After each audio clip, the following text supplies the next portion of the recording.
하나님 말씀 히브리서 11장 13절에서 16절 말씀입니다. 신약 365페이지에 있습니다.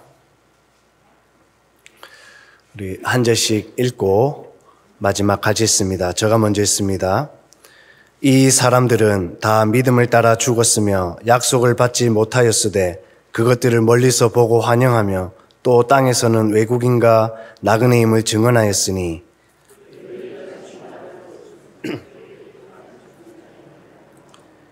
그들이 나온 바 본향을 생각하였더라면 돌아갈 기회가 있었으려니와 그들이 이제는 더 나은 본향을 사모하니 곧 하늘에 있는 것이라.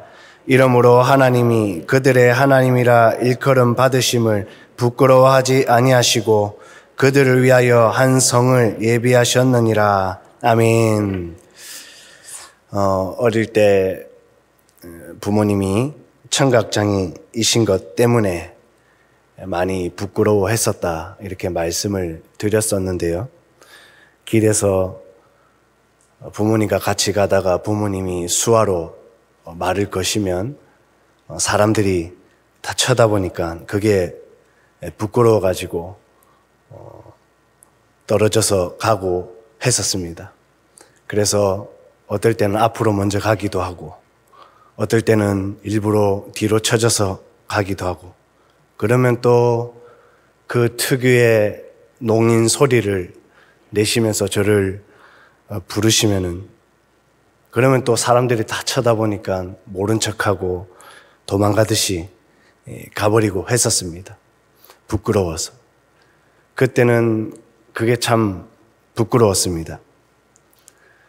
그런데 부모님께서는 저를 한 번도 부끄러워하지 않으셨습니다. 아들이라는 이유만으로 누구보다 자랑스러워 하셨습니다. 부모님은 제가 20년 가까이 축구 선수 생활하는 동안 저의 경기를 한 번도 보지를 못하셨어요. 오실 형편도 못 되셨기도 하고 이래저래 한 번도 보시지를 못하셨습니다. 그런데도요, 아버지께서 동네 사람이든 친구든 누구든 만나기만 하면 내 아들 축구 잘한다고, 최고라고, 제일 잘한다고 그렇게 자랑을 하셨더라고요. 한 번은 아버지하고 같이 있는데 아버지 친구분을 만났는데요. 아버지께서 친구분한테 내 아들인데 축구 잘한다고, 최고라고.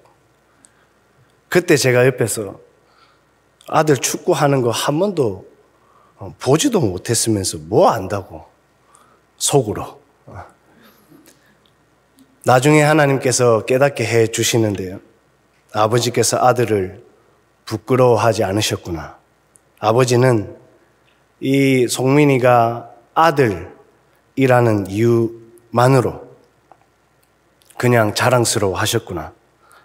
내가 부끄러워했지. 내가 부끄러운 삶을 살았던 거지. 아버지는 부끄러워하지 않으셨구나. 이것을 깨닫게도 해주셨습니다.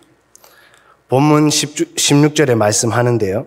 이러므로 하나님이 그들의 하나님이라 일컬음 받으심을 부끄러워하지 아니하시고, 조금 바꿔보면요.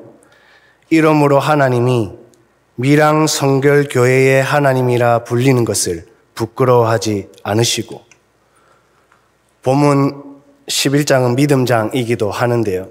믿음으로 이겨낸 너를, 믿음으로 살고 있는 너를 하나님인 내가 부끄러워하지 않겠다. 천국까지 예배하겠다. 또 다르게 이야기하면 부끄러워하지 않을 거니까 부끄럽지 않은 신앙으로 살아야 한다 말씀합니다. 나중에는 아버지께서 저를 부끄러워하지 않으시는 것만으로도 그것이 얼마나 큰 힘이 되고 또 되었는지 모릅니다. 하물며 나의 영혼의 아버지 하나님께서 나를 부끄러워하지 않겠다. 천국을 예배해 두겠다. 이것만큼 더 큰 사랑이 어디 있을까? 그러면서 이 말씀을 통해 부끄럽지 않은 이 신앙의 삶에 대해서 말씀해 주시는데요. 잠깐 살펴보시면서 부끄럽지 않은 신앙, 이 삶은 어떤 삶인지 함께 깨닫고 적용하는 시간 가지시기를 소망합니다. 하나를 살펴보면은 나그네임을 고백하는 삶을 살아야 한다인데요. 우리 13절 다 같이 한번 읽어보겠습니다. 시작. 이 사람들은 다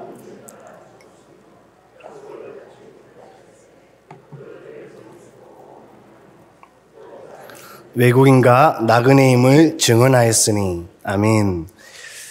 부끄럽지 않은 신앙은 나그네임을 고백하는 삶을 살아가야 한다라는 것입니다. 순례자의 삶을 살아가는 자다라는 겁니다. 히브리서 기자는 믿음으로 살았던 이 선진들을 언급을 하는데요.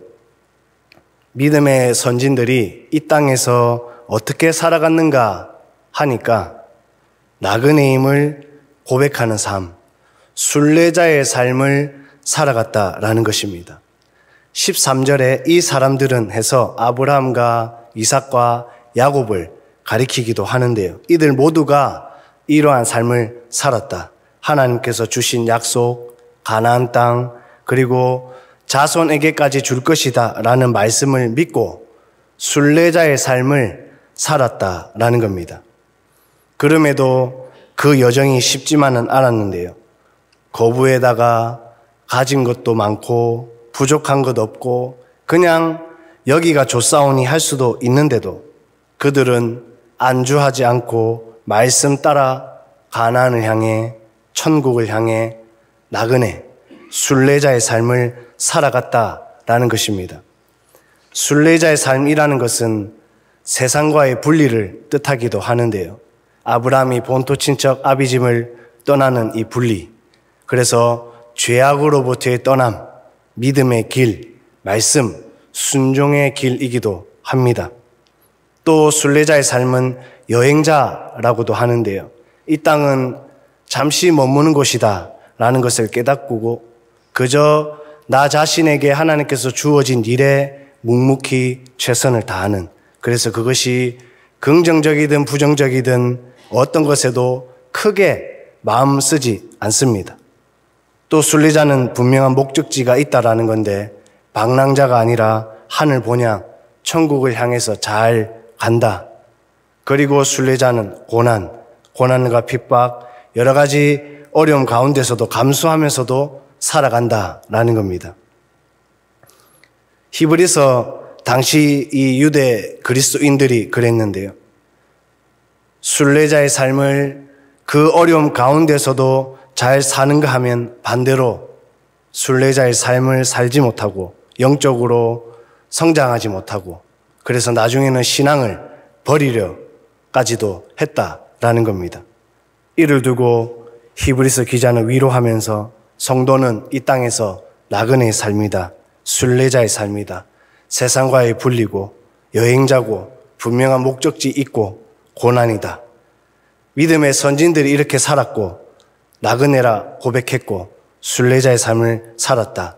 이렇게 격려합니다. 저와 성도님 마찬가지 나그네임을 고백하는 삶, 순례자의 삶을 계속 살아가야 하는 줄로 믿습니다. 베드로전서 2장 11절인데요. 사랑하는 자들아, 거류민과 나그네 같은 너희를 권하노니 영혼을 거슬러 싸우는 육체의 정욕을 제어하라. 그래서 이 베드로도 어찌 보면 나그네, 순례자의 삶은 끊임없는 싸움의 여정이기도 하다. 육체와의 싸움이고 정욕과의 싸움이기도 하다. 내 영혼은 천국을 향하여도 육신은 정욕은 이 땅으로 계속 끌어당긴다. 적당히 살자. 적당히 해도 믿기만 하면 구원받으니까 천국 충분히 갈 수 있으니까 세상과 분리 안 해도 돼. 무슨 여행자, 목적지가 뭐 고난이 유익이라고 웃기지 마. 하나님이 살아있으면 고난이 왜 있어? 그러니까 적당히 하자. 신대원에 있을 때 전도사님 한 분하고 이야기를 나누는데요. 이 전도사님이 낙심이 돼가지고 찾아와서 같이 이야기를 나누는데 학부 4년, 신대원 3년, 7년을 학자금 대출해가면서 학교를 다녔는데 이거 다 어떻게 갚느냐고. 대출할 수 있는 금액도 꽉 차가지고 이제 대출 손도 못 댄다고. 하나님께서 부르셔서 왔는데 그러면 적어도 돈 걱정은 하다못해 학비 걱정은 안 해야 되는 거 아니냐고. 그렇게 하소연을 하시면서 자기는 졸업하면 돈 벌러 가겠다고. 돈 다 갚고 사역을 하든지 뭘 하든지 하겠다고. 얼마 전에 오랜만에 통화를 했었는데요. 이제 목사님이 되셔가지고 지금도 빚 갚고 있다 이렇게 하시더라고요. 그러면서요, 웃으시면서 이렇게 이야기를 했습니다. 형님, 묵묵히 계속 가야죠. 가다 보면 천국이겠죠. 부끄럽지 않은 신앙은 나그네임을 고백하는 삶을 살아야 합니다. 순례자의 삶을 사는 자입니다. 또 하나 살펴보면은 부끄럽지 않은 신앙은 과거에 얽매이지 않는 삶을 살아야 한다인데요. 15절 다 같이 읽어봅니다. 시작. 그들이 나온 바 부끄럽지 않은 신앙은 과거에 얽매이지 않는 삶을 살아가야 한다라는 것입니다. 마음 두지 않는 자다라는 겁니다. 히브리서 기자는 유대 그리스도인들에게 과거의 본향에 얽매이지 말라. 그것이 선민 사상이었든 좋았든 안 좋았든 간에 과거에 마음 두지 말라 이렇게 권면합니다. 나온 바 본향은 아브라함이 떠나온 곳이고 육신의 고향 그 갈대아 우르를 가리키기도 하는데요. 그들이 의지했던 이 조상 아브라함 마찬가지 고향을 생각하지 않았고 과거에 마음 두지 않았다. 말씀 따라갔고 가나안 땅 천국으로 향했다라는 것입니다. 물론 이 아브라함의 삶의 여정도 만만치는 않았는데요. 갈 바를 알지도 못했고 어디 가는 데마다 낯설었고 어려운 환경에 계속 맞닥뜨릴 수밖에 없었고 그 시대의 가장 치명적인 가뭄부터 해서 어려운 환경들, 이런 노출들, 사람의 위협, 이것저것 힘들지 않았던 것이 없었습니다. 그 가운데 아브라함에게는 연약함도 있었습니다. 그럼에도 아브라함은 과거에 얽매이지 않으려고, 마음 두지 않으려고, 비록 어렵고 힘든 여정이지만 인내하면서 계속해서 나아갔다라는 겁니다. 작년 한 해 어떻게 보내셨는지 모르겠는데요. 모르긴 몰라도 이 자리에 저와 성도님이 계시다라는 것은 적어도 과거에 얽매이지 않았기에 계신 줄로 믿습니다. 더불어서 마음도 신앙도 돌아보는 겁니다. 그때가 좋았는데, 그때가 행복했는데, 왕년의 말이야. 그러면 어떻게 되느냐 하니까 현재를 인내를 하지 못하더라라는 겁니다. 현재를 불평하고요, 원망하고요, 하나님 인도하신 것 부인하고요, 말씀 따라가지 않고요. 아브라함도 보면 연약함도 있었긴 했지만 결국 믿음의 조상이 될 수 있었던 것은 그 어렵고 힘들고 또 연약함 속에서도 하나님께서 계속 붙들어 주셨고 함께 하셨고 그 가운데에 이 아브라함이 인내하며 과거에 마음을 두지 않았기 때문에 조상이 될 수 있었다라는 것입니다. 대나무가 어떻게 자라는지 아시는 분은 아실 텐데요. 이 좋은 땅도 중요하지만 대나무를 심게 되면 자그만치 1년도 아니고 4년이나 올라오지를 않는데요. 밑으로만 뿌리를 계속 내린대요. 근데 그 4년 동안 뭐가 올라오냐니까 이 싹이 하나가 올라온다고 합니다. 그러다가 5년째 될 때에는 갑자기 땅 위로 이 대나무가 솟아오르기 시작하는데 자그마치 25m 이렇게 올라온다고 합니다. 저가 2m 조금 안 되는데요. 그 4년의 인내가 5년째에는 25m가 그렇게 올라오면서 대나무라는 이 결실을 맺는다고 합니다. 과거 집착하고 마음 두는 신앙 보니까요, 현재를 인내하지 못하더라. 마귀의 속삭임에 그냥 넘어가더라. 로마서 5장 3절에 다만 이뿐 아니라 우리가 환난 중에도 즐거워하나니 이는 환난은 인내를, 4절에 인내는 연단을, 연단은 소망을 이루는 줄 알미로다. 사도 바울도 고백하기를 환난 중에도 고난 중에도 즐거워할 수 있는 것은 분명한 목적지 천국 소망이 있기 때문이다. 소망이 있기 때문에 인내도 한다. 그래서 순례자의 삶을 살고 과거에 얽매이지 않고 마음 두지 않는다 권면합니다. 아버지 사고로 돌아가시고 참 많이 힘들었는데요. 저희 가정사도 힘들었지만 무엇보다 주변의 말들이 많이 힘들었습니다. 제가 말씀드렸지만 친구가 네 집이 저주받은 집안이다. 엄마 아버지 멀쩡하지도 않는데 사고까지 당하고 그게 어떻게 저주받은 않은 집안이냐. 하나님이 살아있으면 뭐가 소용이 있느냐. 참 그런 얘기 들을 때마다 참 마음이 많이 힘들었습니다. 근데요, 거기에 마음을 계속 빼앗기니까요, 현재를 자꾸 부정하게 되더라고요. 하나님이 여기까지 인도하셨다. 계속 강단에서 말씀하시고 아멘이라고 듣고 수첩에 기록하고 그렇게 살아야지 하는데도 또 그 친구 말에 귀 기울이고 아버지 사고 돌아가시고 묵상하니까 이게 전진이 안 되고 계속 거기에 마음을 빼앗기고 무너져 가더라고요. 나중에는요, 하나님 우리 어머니라도 그냥 편하게 가시면 좋겠다. 그냥 사고 나지 않고. 근데도 그게 제 마음대로 안 되잖아요. 거기에 마음 빼앗기니까 그냥 거기에 마음이 얽매이니까 당장에 인내가 어디 있습니까? 그냥 막 무너지고 예배가 예배 안 되고 계속 피폐해져 가더라고요. 부끄럽지 않은 신앙은 과거에 얽매이지 않고 살아야 합니다. 마음 두지 않는 자입니다. 마지막 하나는 하늘 본향을 사모하며 삶을 살아야 한다인데요. 우리 16절 다 같이 읽어보겠습니다. 시작. 그들이 부끄럽지 않은 신앙은 하늘 본향을 사모하며 삶을 살아가야 한다라는 것입니다. 얻으려고 애쓰는 자다라는 겁니다. 히브리서 기자는 부끄럽지 않은 신앙은 하늘 본향을 사모하며 살아간다라는 건데요. 그 천국을 얻기 위해서 애쓰고 씨름한다라는 것입니다. 사모하니 뜻은 얻으려고 애쓰다, 열렬히 갈망하다, 간절하다. 그래서 이 천국을 얻기 위해 애를 쓰고 열렬히 갈망하고 간절하게 살아간다라는 겁니다. 그래서 삶에서도 믿음으로 몸부림친다라는 건데요. 현재의 삶에서도 천국을 경험하리라.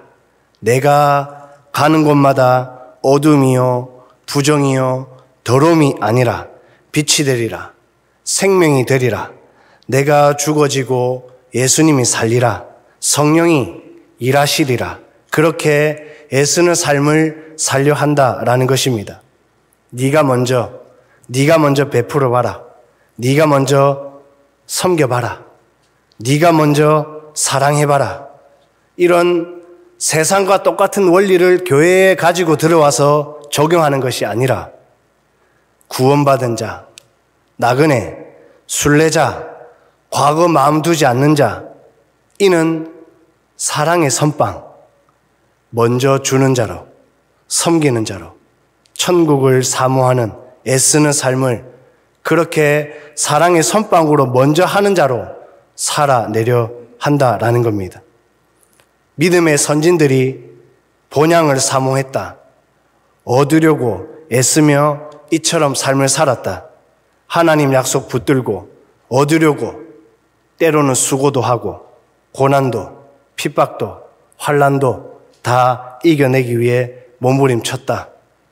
아브람같이 네가 우하면 내가 좌할게 하는 몸부림, 우물 팠는데 뺏기면 그냥 또 다른 우물을 팠던 이삭의 몸부림, 자신을 죽이려고 하는 사울을 하나님께 끝까지 맡기는 이런 다윗의 몸부림까지, 또 예수님의 제자들까지 수많은 이런 믿음의 선진들은 그렇게 하늘 본향을 사모하는 신앙, 천국을 얻기 위해서 믿음의 열정을 다하는 신앙을 살아냈다라는 것입니다. 빌립보서 3장 18절에 내가 여러 번 너희에게 말하였거니와 이제도 눈물을 흘리며 말하노니 여러 사람들이 그리스도의 십자가의 원수로 행하느니라. 사도 바울은 예배 때마다 말씀마다 늘 선포했다. 눈물도 흘리며 간절하게 선포하고 또 선포했었다. 많은 사람들이 예수님의 원수로 살아간다. 천국을 사모한다 하면서 이 땅에서 애쓰지 않고 자기 중심대로 살아간다. 자신의 유익대로 살아간다. 그리고 합리화시킨다. 그러나 그리스도인은 이것을 경계해야 한다. 권면합니다. 아내랑 차를 타고 신호를 기다리는데 뒤에서 차를 박아가지고요. 놀랬죠. 그래서 아내하고 괜찮냐고. 괜찮다고. 근데 참 신기한 게 뒤에서 박잖아요. 바로 이렇게 되더라고요. 괜찮냐고. 그렇게 이야기를 하고 막 서로 살피는데 아내가 이렇게 얘기하더라고요. 아이들이 안 탄 것만으로도 너무 다행이고 감사하네요. 그리고 이제 차에서 내려가지고 명함 받고 이제 전화 드리겠다고 집에 왔습니다. 그 밤에 애들 재우고 이제 서재에 둘이 들어가가지고 이제 기도하면서 이야기하는데 하루 자고 괜찮아지면 아까 전에 그 고백처럼 감사한 걸로 그냥 마무리하자. 차는 나중에 장인어른 집에 가서 고치면 된다. 장인어른이 정비소 하시거든요. 그리고 이제 다음날 된대. 괜찮은 거예요. 그래서 전화를 드렸습니다. 사장님, 저희 부부는 괜찮습니다. 아니 그래도 저희 부부는 괜찮고 저는 목사인데요. 걱정 마시고 안전운전 하세요. 그리고 시간 되면 땡땡 교회 한번 놀러 오세요. 하고 전화를 끊었습니다. 다른 것보다 아내와 함께 감사하면서도 그 짧은 시간이지만 천국의 기쁨을 누렸습니다. 부끄럽지 않은 신앙은 하늘 본향을 사모하며 살아야 합니다. 얻으려고 애쓰는 자입니다. 말씀을 정리합니다. 내 아들 축구 잘합니다. 최고입니다. 1등입니다. 저가 부끄러운 삶을 살았지 아버지는 부끄러워하지 않으셨습니다. 하나님께서도 마찬가지 부끄러워하지 않겠다. 그러니 부끄럽지 않은 신앙인으로 살아라. 나그네 임을 고백하는 삶, 순례자의 삶 살고 과거에 얽매이지 않는 삶, 마음 두지 않고 하늘 본향을 사모하는 삶, 천국을 얻으려고 애쓰는 삶 살라. 저와 성도님 이러한 삶 살아내셔서 부끄럽지 않은 신앙, 하나님께서 자랑스러워하는 신앙 다 되시기를 주님의 이름으로 축복합니다. 기도하겠습니다. 사랑의 하나님, 새해에도 변하지 않고 예배의 자리에 있게 하심에 감사를 드립니다. 오늘 말씀을 통해 다시 한번 돌아보며 하나님의 사람으로 잘 살아갈 수 있도록 인도하여 주옵소서. 부끄러운 신앙의 모습이 있었다라면 용서하여 주옵시고 순례자의 삶, 과거에 마음 두지 않는 삶, 천국 본향 얻으려고 끝까지 붙들고 살아가는 부끄럽지 않은 신앙 되게 하여 주옵소서. 모든 것 이루시고 함께 하시는 예수님의 이름으로 기도드립니다. 아멘.